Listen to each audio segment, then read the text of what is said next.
These are all kind of a pressure, you know. I wanted to be a postman when I was growing up. Yeah, yeah. I mean, he was the only guy who comes to a village. He used to bring post from the post office. It was like 8 kilometers away from my house. So he was the only person I saw useful to others.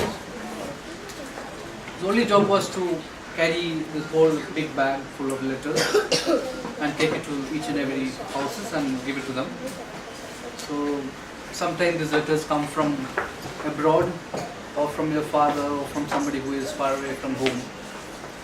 So I found him the most useful man in the village.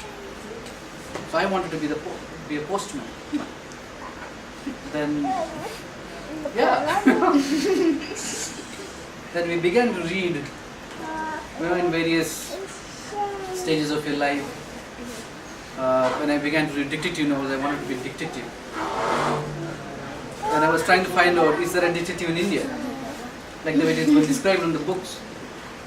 There was no detectives in India.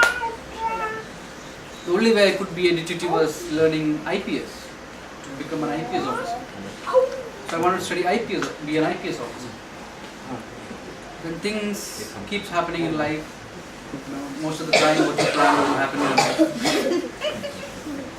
My father wanted me to be a doctor. So I thought I'll try my level best to be a doctor.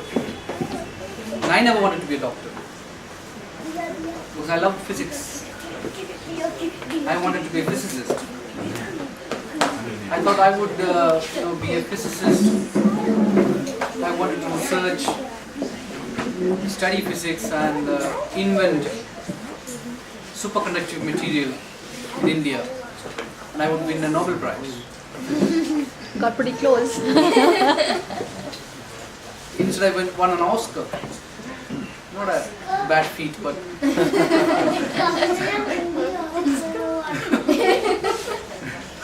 but not as good as a Nobel Prize. So I never had any fixed ideas in my growing up, any fixed plans. I just flown with things. Every point in your life, loved doing what I loved doing. So I couldn't be a physicist. Then I wanted to study law. I joined for law. While doing the law, I saw this advertisement in the newspaper that there's a course called sound engineering. I fell with the idea of engineering. It was an extension of my physics studies. So I applied for it. I went to Film Institute. I didn't get in for the first time. I failed.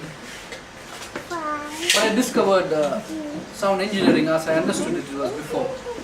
It's not actually an engineering. It's about learning sound. We see so many things, also we hear so many things. But we never realize what we're hearing. Or we never really think about what we're hearing. So, looking back at it now, when I think of sound as a form of narrative, as like the way illustrations in this book, as a way of narrating things. I use similarly sound to narrate things, narrate stories.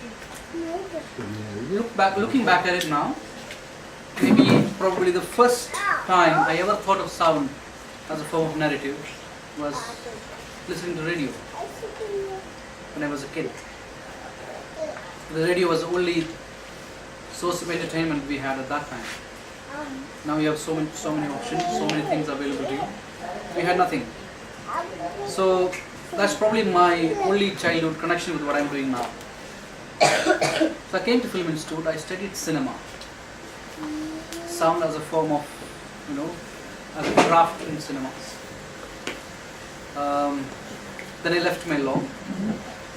So many things I wanted to be, I left all that. Then I wanted to be one thing, to be a sound man, to assist people, to help people, to tell stories with sound. That's what I do now. I believe whatever profession you choose, whatever you do in life, if you can dedicate yourself for 10 years in one thing without changing your focus, if you are very genuine and truthful about what you're doing for 10 years in one thing, you can excel in that. You can be genius in that. That's what I have done. And if I can do it, each one of you can do it.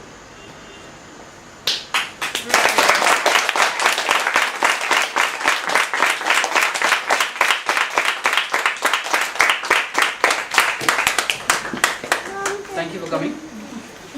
Do any of you have any questions you want to ask any of these people? Put them on stage, right? So you can ask them questions. Anybody? Anybody else here wants to ask any questions? Okay.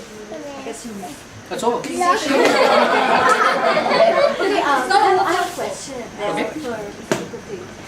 You said you didn't get into the institute the first time for sound engineering. How did that make you feel? And was that instrumental in going back, or did that have any impact on you? It's quite interesting. I have narrated that in my book, how I came back the second time. It's actually the first time I came in there and I wanted to be inside the institute so much, And I was trying to speak, do things like the way. It is a very tedious process, There's 3 stages of selection procedure. So you study all these normal things and, like in IAS exams and all that.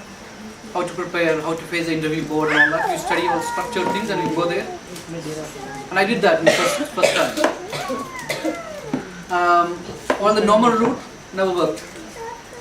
So, but at that time I realized this is what I want to do. I wanted to study cinema. So I had to come back. So second time when I came back, and I was, because my approach was, if they don't take me, it's fine, but I just want to enjoy the process. I still remember my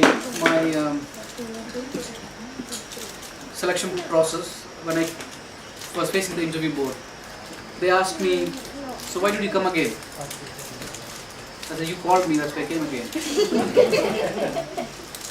I said, So, do you think you'll get in this time? I said, I'm as confident that I should be in the stage. Then there were like 8 or 9 people in the interview board, the dean of the institute, 4 department heads, and dean of the television wing, the director, and there's a psychologist. So one other person asked me, the dean asked me, I'm going to fail you. So what am I going to do? I looked at him and I said, see, there are 9 people in this room. If you want to fail me, the others may have an intention to pass me. Then what? My point was, then they all laughed at it. Then they asked me, okay, your interview is done. You can go. I said, that's it? I said, yeah. And I came out and said, I completely messed up. I shouldn't have done this. Then I got depressed. And I came out and told my friend, I completely messed up my interview and I'm feeling really bad. I shouldn't have done this. I shouldn't be this overconfident about what I do. He said, okay, let's go and watch a movie. So I went to watch a movie. I'm walking back to the institute and this one day said, okay, your list has come out and I think you've gotten it. I said, oh, if I've gotten, I would be like one of those last guys. So I came into the institute and I was looking at the notice board. There are only 8 students to select, 6 general merit. So 2 seats goes into reservation. So maybe 8, no, 7, no. Goes up, I got first rank. I was like shocked to death. My point was, I was enjoying. I was performing the way probably a true lover of the medium was performing. Initially, I was doing everything that you do, you have to do it from your heart. When you think about it, when the intellect comes in, you have to understand there are much more intellectuals outside you. If it comes from your heart, there's some truth in it. If there is truth in it, that's going to that's going to transpose, and the people are going to identify. So that was the biggest lesson for me on my entry into the film school.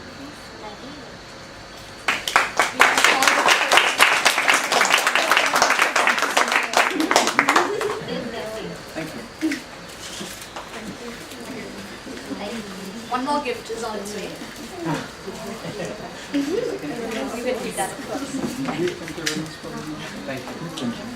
Thank you. I really feel nice about these books. First of all, India doesn't have a tradition of children's books. Only children's book that we read was cartoon strips in Amar Chitrakatha. My entire learning about Mahabharata and Ramayana is Amar Chitrakatha. I'm sure something like that doesn't exist to the children now. More than anything, there can be good books, but it has to be on the stalls. It has to be before them. The way we push it in front of them. That's what I think is quite amazing work. The other series, I was reading to my kids the other day, last week. There was one failed attempt at a release. That night, I was reading my Lattu and Pattu to my